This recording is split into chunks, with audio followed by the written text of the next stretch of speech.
Welcome to the MamasteFit Podcast Birth Story Friday. Today we have Molly, who's going to be sharing her unmedicated freestanding birth center birth after a first trimester pregnancy loss. In her birth story, she's also going to share about having a retained placenta in which the midwives had to do manual extraction in order to prevent postpartum hemorrhage. Welcome to the MamasteFit Podcast. This is Gina, perinatal fitness trainer and birth doula. And this is Roxanne, labor and delivery nurse and student midwife. And this is the MamasteFit Podcast, where we empower you on your prenatal fitness, birth, and postpartum return to fitness journey. Our podcast shares how to move throughout your pregnancy to stay strong and comfortable. Pain is not a requirement of pregnancy. Understand the science of birth and how to approach recovery after birth. We share our personal experiences as mothers navigating the stage of lives, plus our professional expertise as birth workers and fitness professionals. Our goal is to help you feel confident as you navigate the perinatal timeframe for an empowering pregnancy, positive birth, and postpartum journey. We are glad to have you with us on this journey and that you've chosen us to support you.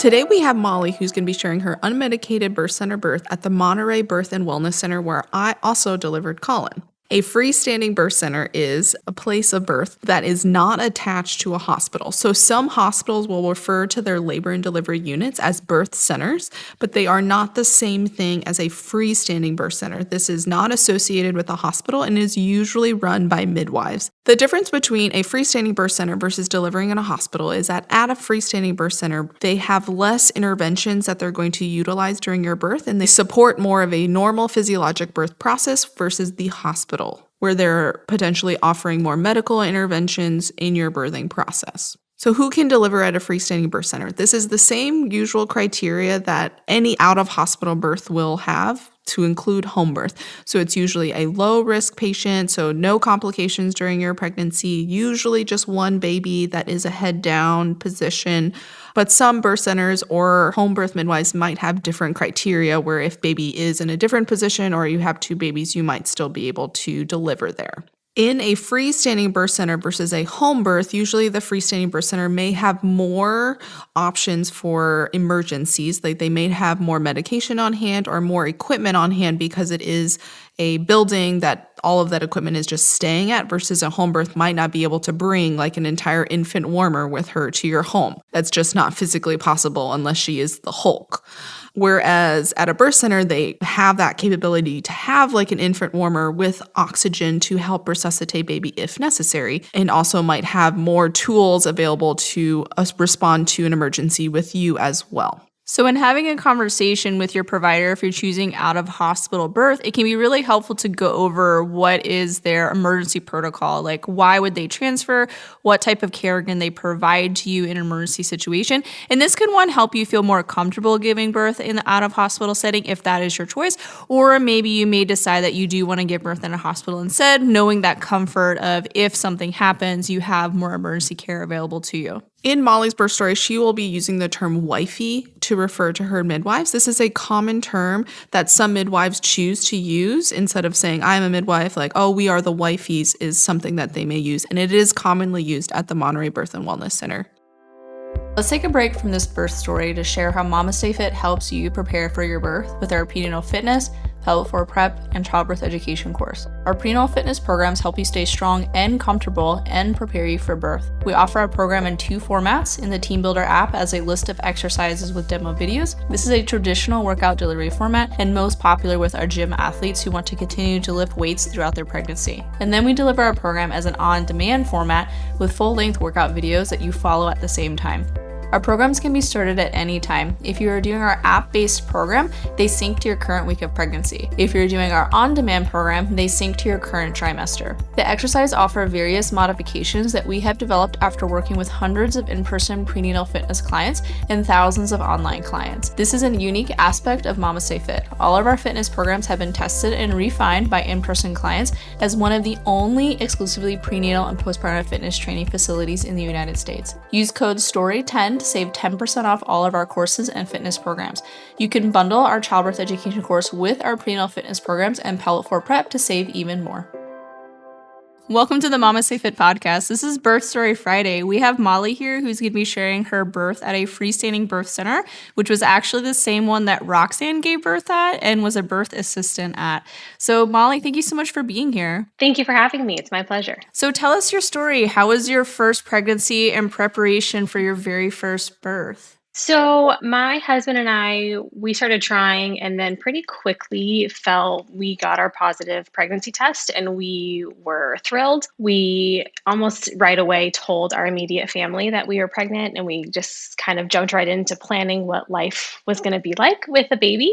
But unfortunately, at about 6 weeks, I started having some spotting and I called my OB's office. Of course, they were closed at the time. So they then sent me to the ER, where at that point they confirmed that I was having a chemical pregnancy or a miscarriage. So that was pretty devastating, both to me and my husband. Obviously, me more so because I not only felt the emotional effects, but the physical effects of that as well. And following that, I feel like I kind of fell into like a depressive slump where I just wasn't myself. I was really, really down. I was doubting myself and my body. And, they say like 85% of women get pregnant within those first 3 months after having a miscarriage. And when that 3-month mark rolled around and I still wasn't pregnant again, it hit hard. I started feeling like, my body was letting me down and something was wrong with me. But thankfully, at the 4-month mark, I got pregnant again, which was such a relief, a joy. But this time around, we kind of kept it to ourselves. We wanted to wait until we got the confirmation until we had our first ultrasound. And I should say I kind of skipped the whole part about how I ended up at the birth center.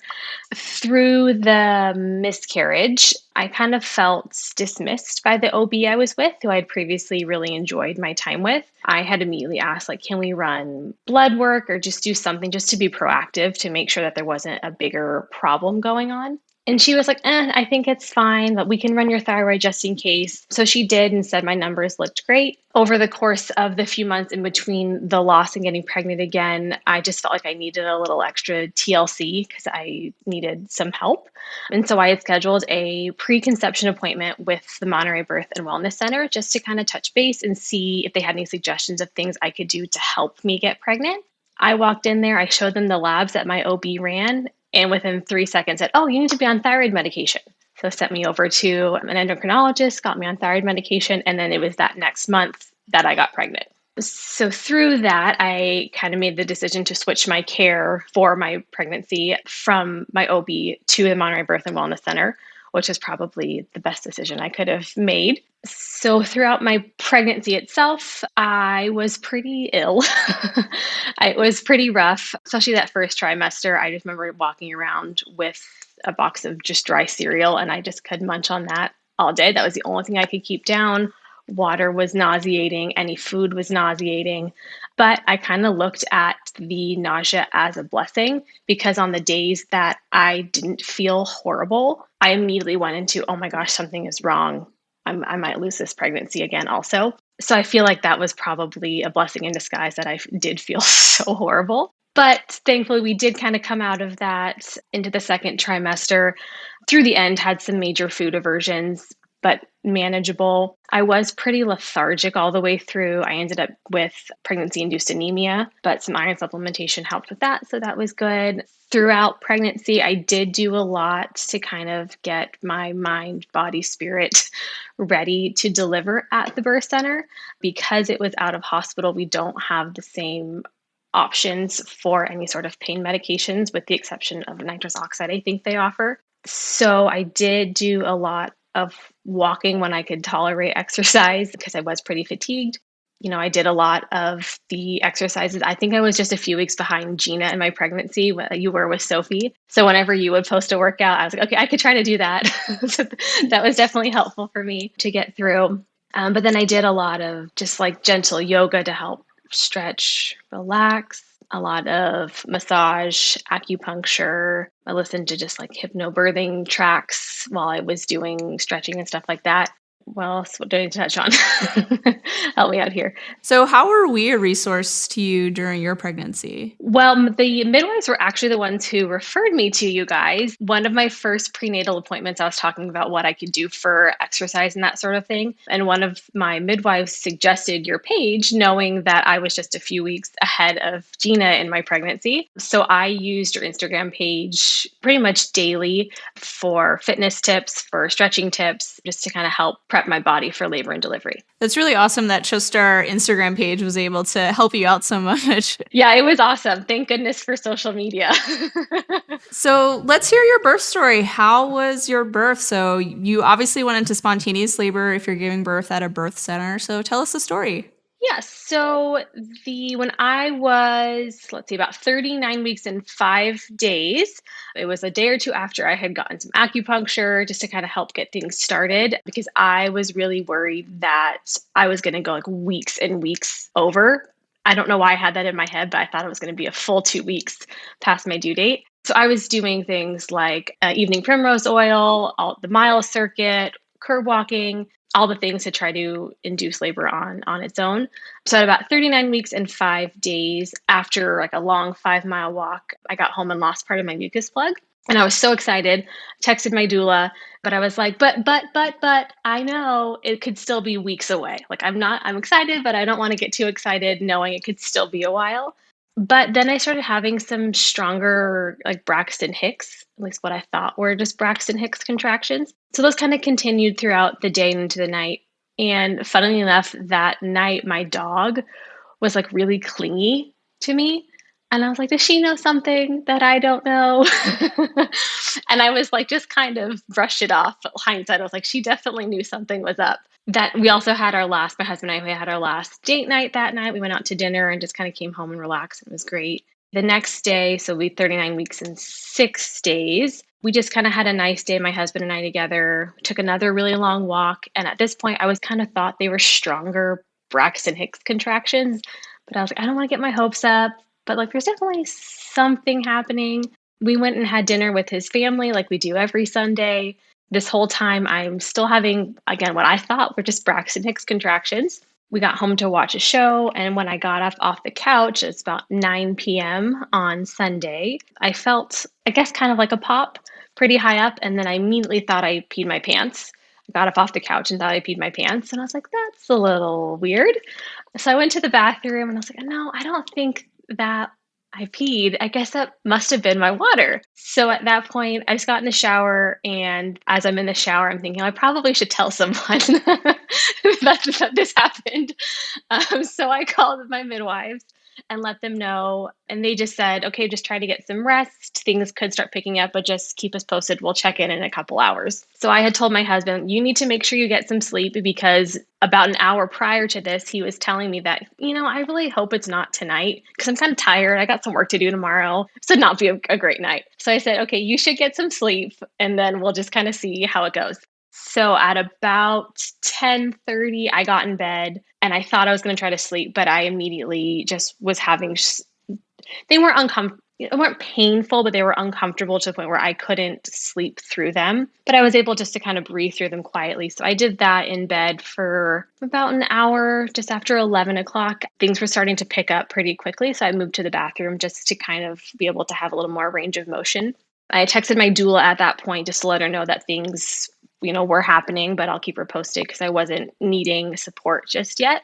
And then by probably 11:45, I started having a lot of diarrhea and vomiting. I think my body was just trying to make as much room as possible for this baby to come through. And unfortunately, that sickness, vomiting, and diarrhea kind of lasted all the way up until baby was born.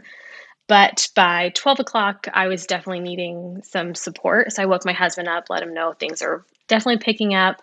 So he was just kind of helping me labor in the bathroom for a while. I was mostly just like leaned over the counter. And he was at this point mostly just emotional support, I would say, rather than physical support as well. And at this point, I also texted my mom because she was planning to be at the birth, but she lives about 2.5 hours away. So we knew we were going to have to do some timing there, but just let her know that something's happening. I'm not sure how quickly it's going to go, but just to, keep your phone on you because we may be calling you saying it's go time. It was probably about 1 or 1:30, I spoke with my midwives again because giving birth at the birth center, you can't get there too early necessarily because, you ideally will get there in active labor. So she listened to me through a few contractions over the phone and said, let's give it a few more hours, but you may want to call your doula at this point, get her over there. Because I was at this point having to vocalize, nothing crazy, but was having to vocalize to get through the contractions and needing more physical support. And at this point, was in the bathroom. Leaning over the counter just felt really, really good because I think just to let my belly hang was probably the most comfortable I could get in, and I could let my hips kind of sway through the contractions. That felt good as well. So thankfully, my doula, though, she arrived pretty quickly after that, and she immediately kind of helped us move into some better positions just to kind of help progress. She put me on the toilet, which I didn't love. I had some back labor for probably about 30 minutes while I was on the toilet, and I think baby was just wiggling her way around there. Thankfully, the back labor didn't last much longer than that because it was rough. But yeah, so she helped us labor for the next few hours. She moved me from the toilet to facing backwards on the toilet, back frontwards again. Mind you, at this whole time, I'm still throwing up. So it was nice to be in the bathroom. And then she moved us to the bed with the peanut ball, which I feel like helped a lot. It was nice to be able to rest in between contractions at this point because I was definitely getting tired because it's 3 a.m. about, and I, hadn't slept since the day before. And she was really good about, directing my husband of, how to physically support me as well as, offering me hydration and snacks when I could, when I could get them down, and then subsequently holding the barf bag following that. And then my husband and doula, thankfully, were able to be in contact with my midwives and my mom because I wasn't really coherent at this point. In between contractions, I could kind of snap out of it, but I was definitely exhausted. So they had touched base with kind of everyone and agreed that we would all meet at the birth center at 5 a.m. So this was Monday morning now. So we, at 5 o'clock rolled around, we started to head over. The drive was probably the worst part of the whole labor. Thankfully, I feel like my body, knew that I was going to be in a rough spot because I felt like the contractions slowed down during the car ride. Where I think it was probably about a 20-minute car ride, and I think I only had 3 contractions where they were previously about 3 or 4 minutes apart. So that was rough, but we made it. And we pulled into the parking lot, and my mom was waiting for us there. So were the wifeys, which was great. That was really nice. My poor mom, though, she, we get out of the car, and the first thing she sees is just her daughter keeled over, vomiting and, writhing in pain. So I look up, and she immediately just has tears down her eyes, I think, just from, the emotion of seeing all of it. But thankfully, she got it together to be able to be a supportive addition throughout the rest of the labor. When we arrived at the birth center, the wifeys immediately asked if I wanted to be checked. And I did. I just kind of wanted to know where I was at just to make sure I was, in fact, making progress. As they were checking me, though, I was telling myself, they're going to say you're only at a 4. It's going to be a 4, but you're going to be fine. It's okay if you're only at a 4. But thankfully, though, I was at a 7.5, roughly. So that was a huge relief to feel that, the last few hours that were really intense were, making a lot of progress, which is great. So, but from there, I wasn't quite ready to get into the tub because I thought that's where I wanted to deliver. So they had me just kind of labor on the bed for a while.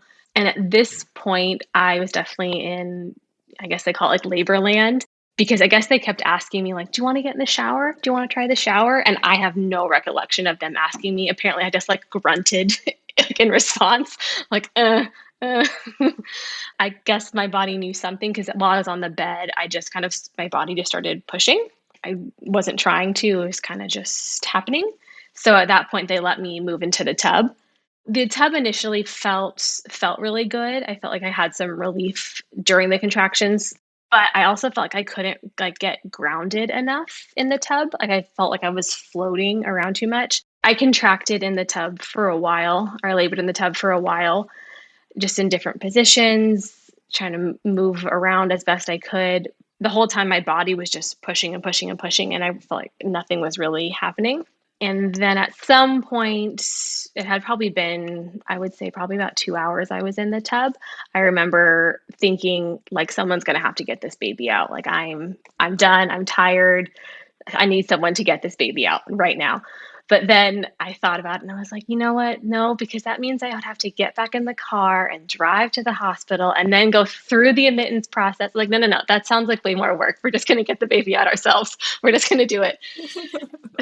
But I do remember also looking out the window and the curtains were down, but I could tell the sun was coming up. And I was like, oh, it's morning now. Okay, it's been long enough. It's time for this baby to come out. But again, my body was still pushing, but I wasn't really making any progress. So one of my midwives suggested getting out of the tub. We were going to drain the tub and refill because the tub, I had been in it for a while pushing, but other things were coming out besides baby. So we were going to drain the tub, refill the tub with clean, warm water, and then I could get back in. But in the meantime, they had put me on the birthing stool. So they had set me up with my husband behind me, holding me kind of under the arms, and then my midwives were in front of me. And at this point as well, my midwives asked if she had wanted me to if I had wanted her to kind of direct my pushing. So during contractions with her fingers, she would kind of tell me like, okay, push into my fingers, which is really helpful to have something to focus on of where to push. But through this, she noticed that I still had like a little bit of a bulging bag. So I guess my water had broken, the night before, but what we assumed was it was a high rupture. So there was still some down below. So baby wasn't able to descend all the way. So she had asked if I wanted to have my waters broken. And at that point, I was desperate for anything. So I did opt to have her do that, which was it wasn't anything, it didn't hurt or anything. It was pretty quick. And immediately after she did that, there was intense pressure. And almost immediately, I felt like baby started crowning, which was great. But she did crown for a very, very long time. It was slow moving. So it was not the most fun, but it was a relief to be able to push and feel the progress of her moving. Whereas before I was pushing, and nothing was happening. So finally, we were really close. And I remember my midwives asked my husband, like, do you want to catch the baby? Because that was something we had talked about prior. But at that point, I was like, nobody move. Everyone stay right where you're at. You're not leaving from behind me. We're just going to get this baby out. So she finally did. Her head came out, and then almost immediately her whole little body wiggled out after her. My midwife caught her, immediately handed her to me and placed her on my chest. And it was probably the best feeling ever. Yeah. And then she was here. We had a beautiful little baby girl. Would you have another unmedicated birth? Yes, absolutely. That experience, it wasn't fun, but it was probably like the coolest thing I've ever done. And I felt so strong and empowered. Like I never knew my body was capable of that. And even my husband said, he always jokes, whenever we go on hikes or something, I complain the whole way. He looked at me and goes, you're never allowed to complain about anything ever again. I just watched you do that. So you're so much stronger than you think you are. He's like, I know that you're so much more capable than you're letting on. Exactly.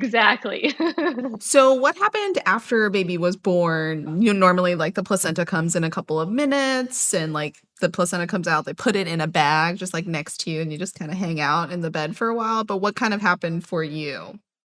Yeah, so that was my plan, was to do that. But when baby came out, my midwives were a little concerned with the amount of bleeding. So they had suggested Pitocin to kind of help move things along, which I was already on board for. We had discussed this prior, knowing I was already anemic. I didn't want to risk having any sort of postpartum hemorrhage and then feeling even more anemic with a newborn. So they went ahead and gave me the shot of Pitocin, and then they suggested going ahead and working getting the placenta out, sooner than I probably would have liked. The cord had stopped pulsing at this point, so I was okay with it. So they clamped me quickly, and then my husband went ahead and cut the cord, and then they handed baby to my husband so they could help me get the placenta out. They tried to do a little bit of manual traction on the placenta while I was pushing, but my midwife said that she could feel the cord kind of detach from the placenta. So they went ahead and had me flip over to my hands and knees, and then they manually extracted it just to make sure that they got everything and part of it wasn't left behind.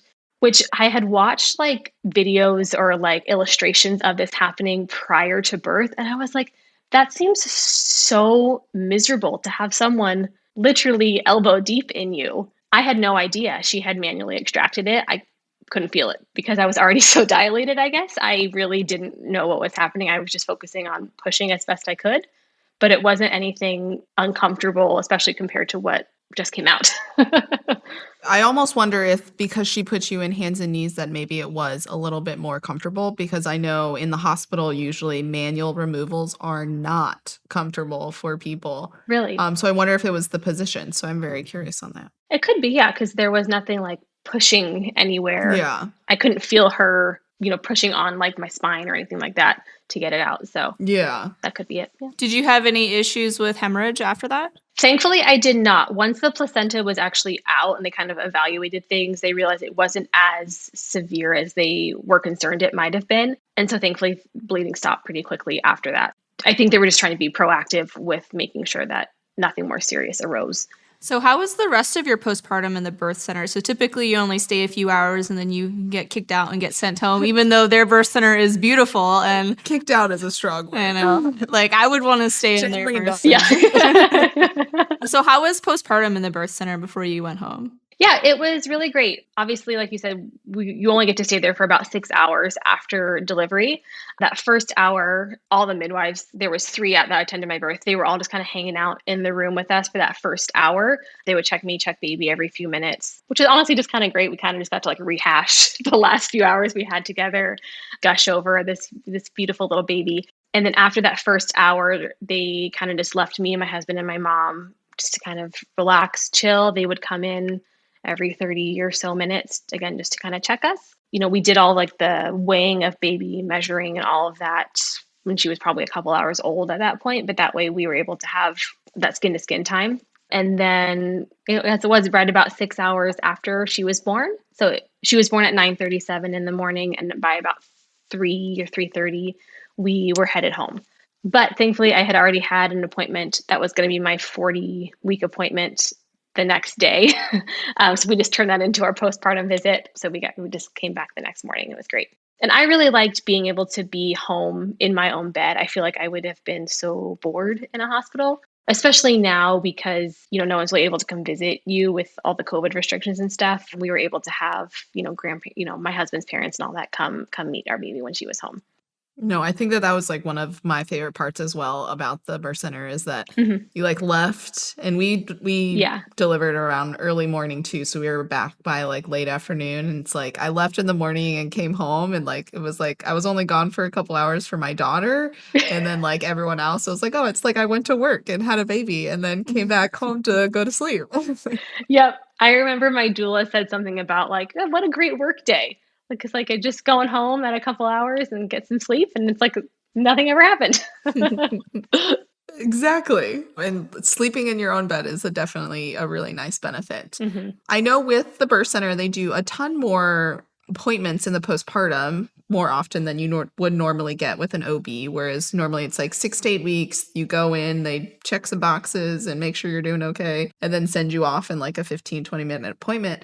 But with the wifeys, you got like multiple appointments during the postpartum that were like an hour long, where they not just checked on you, but they also checked on baby. And how did you feel like with that support postpartum that like either benefited you or didn't benefited you? Yeah, I feel like that was hugely helpful, not only for me, but for my husband as well. I'm the patient, but they, like you said, they checked on baby. They checked in with my husband just to make sure like we're all okay, because it's a lot bringing home a newborn. And, they give you as much information as they can when you leave of like what to look for if, X, Y, and Z happens with the baby, but there's no manual that comes with this baby. So it was really nice to have, because we saw them, I guess I want to say twice the first week and then every week after for the first 6 weeks. So it was really great to know that, I had this running list of questions. So it was so nice to know that I had them to, kind of bounce those off of those questions. I knew I was going to see them to have those answered. And the wifeys as well, in that first 6 weeks period, they were available to me via like text message, essentially 24 hours a day. So like I would send them pictures of baby's umbilical cord when it fell off and looked kind of funky. And they would, get back to me and says, yeah, it looks normal, but if you want it looked at, come on in, that kind of thing. So I feel like that is one of the huge perks that comes with working with midwives versus an OB, just that level of care. I think it's specific to an out-of-hospital birth as opposed to midwife versus OB, because for my home birth, I also had like a ton of postpartum visits. And then for Roxanne and for you with the birth center, you had tons of extra visits. And I think it's mostly due to client load. Like they just don't have as many clients, so they can spend more of that one-on-one time with their patients. But still, it's awesome to have all that extra care postpartum. And so for those of you that are listening, if you want that extra postpartum care, looking at out-of-hospital birth can be a really good option for that. And even if you, if you have a complication during your pregnancy that like kind of cancels out the option of having an out-of-hospital birth, some midwives will do what's called concurrent care. And I know the wifeys do this, where they will follow you during your pregnancy, but you just won't deliver with them. And then they'll follow you in the postpartum. So you still get that like continuous care. It's just a little different for the delivery portion, which I think is really beneficial for a lot of people to have somebody that they can talk to, not just maybe about the medical portion, but like pregnancy and postpartum. But getting back to your birth story, how do you feel about your birth? What are things that contributed towards a more positive birth experience? And what were things that you might have potentially done differently? Overall, I feel like it was, like I said, like the coolest thing I've ever done. It was intense. It did hurt, but it was so cool to know that my body was capable of that. We're not ready for a second child, but I am so actually looking forward to getting to go through that again, just because, our bodies are amazing. And it's so great to be able to kind of push the limits and see that, yes, I am capable of doing this. So overall, love the experience. I do think a huge portion of why I loved the experience so much was because of the team I had behind me, between my husband, my doula, and my midwives, and my mom, who was there, of course, for the labor. I couldn't have asked for a better team. And with like the wifeys too, like you said, they spend so much time with you, not only postpartum, but all of my prenatal appointments were a full hour long, where they would check in on me. They would get to know me and get to know my husband. So I felt like, it wasn't a stranger in the room with me while I was at my most vulnerable time. It was people there that truly cared and supported and wanted the best for me and my baby. And what advice do you have for others who might be searching for either potentially an out-of-hospital birth or just navigating pregnancy after a previous loss? What would be some advice that you would give them, or potentially yourself in the past? In regards to the pregnancy after loss and just loss in general, I would say to myself, you're not broken. There's nothing wrong with you. Unfortunately, these things happen. It was probably in the long run for the best. Usually that's, it's nature's way of making sure that the baby that you are growing is going to be sustainable and grow into a healthy baby. I would say it's okay to feel the feelings that you're having. It's all normal. It's okay to feel sad about the life you never got to meet. But at the same time, at the other end of that is a beautiful baby who is waiting to meet you and have your love and love you back. And that's all I can really ask for. I would say in regards to searching for, your care team or possible out of hospital labor delivery, just kind of do your research. It's okay to meet with someone and not like them and decide not to continue care with them. You need someone who you feel comfortable with and who you feel is going to support what you want, however that may look. It may be someone that meets with a midwife and finds that an OB is a better fit for them. And that's okay. It's just going to come down to whatever feels right to you. I love that. I mean, I'm obviously a huge fan of the wifeys as well. I love hearing stories of Yes. other people that have delivered at the birth center and have had the best experience, as well as just when I was a birth assistant there. So I'm so glad that you love them as much as I do. And thank you. I cried at my last appointment with them. I didn't want to leave. I'm like, when we found out we were pregnant with this baby, I was at a birth. Mm-hmm. I think I even asked one of the wifeys to put in like a pregnancy test for me. And I was like, I'm so sad I can't be here for this baby. Could I just like fly back at 37 weeks? Is that possible? Yes. Yes, they did say you can. People do it. We will accept you. And I was like, not feasible for my lifestyle. Right. I'll just come by myself. Yeah. But thank you, Molly, for sharing your birth story with us so much. It's so cool to hear other people who experienced the birth center and just hearing you share your wonderful birth story with us. Thank you for having me. I know when I was pregnant, listening to other people's birth stories was so helpful to me.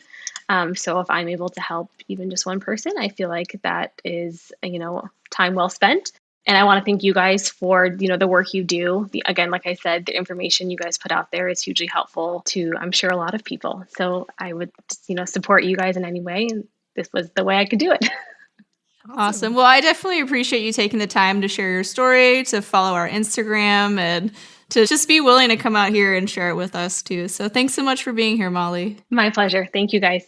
In Molly's birth story, she had a retained placenta, and because of some risk factors that she had during pregnancy with the anemia, they did more of an active management of her placenta as well. They wanted to kind of minimize the amount of postpartum bleeding that she was having so that she didn't have complications associated with her anemia.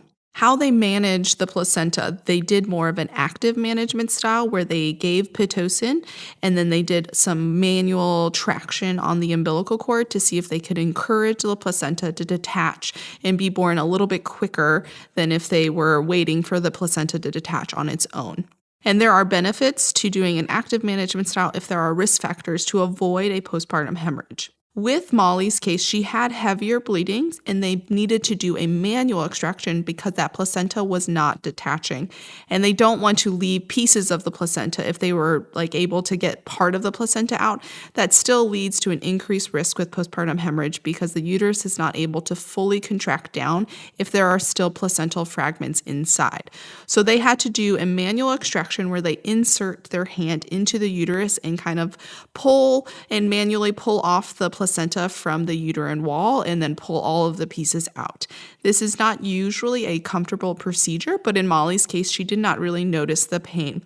It could have been because the placenta was already starting to detach once the midwives got in there, or it could have been the position that she was in was a little bit more comfortable where she did not notice the discomfort. In some cases, they will wait as long as 30 minutes for that placenta to detach and be born on its own. But in some cases where there are risk factors for postpartum hemorrhage or risk factors and complications potentially that could happen from increased bleeding, they want to get that placenta out sooner rather than later to decrease the amount of postpartum bleeding that they're having. Typically in a hospital, they're going to do a more active management style of your placenta anyway, but it is important to know if you have risk factors for postpartum hemorrhage or increased bleeding complications, having that discussion with your provider in a prenatal appointment and asking questions about how they will manage that care can be helpful for planning what your third stage of labor will be like. Thank you for joining us today and listening to this episode. If you want more support throughout your pregnancy, join our prenatal fitness programs and childbirth education course. If you need more support after birth, join our postpartum fitness programs and education courses. If you're a professional, we offer birth worker and fitness trainer courses so you can learn from us and earn CEUs. Explore all our courses on our website at MamasteFit.com. If you've enjoyed this episode, please follow our podcast to be notified when we release new episodes, leave a review, and share with your friends. We release new episodes every Wednesday and a new birth story every Friday. The MamasteFit Podcast Birth Story Friday episodes are sponsored by Baobei, a perinatal clothing company that supports your pregnancy, birth, and beyond with their expertly curated support wear garments. Use code MamasteFit for 50% off your order.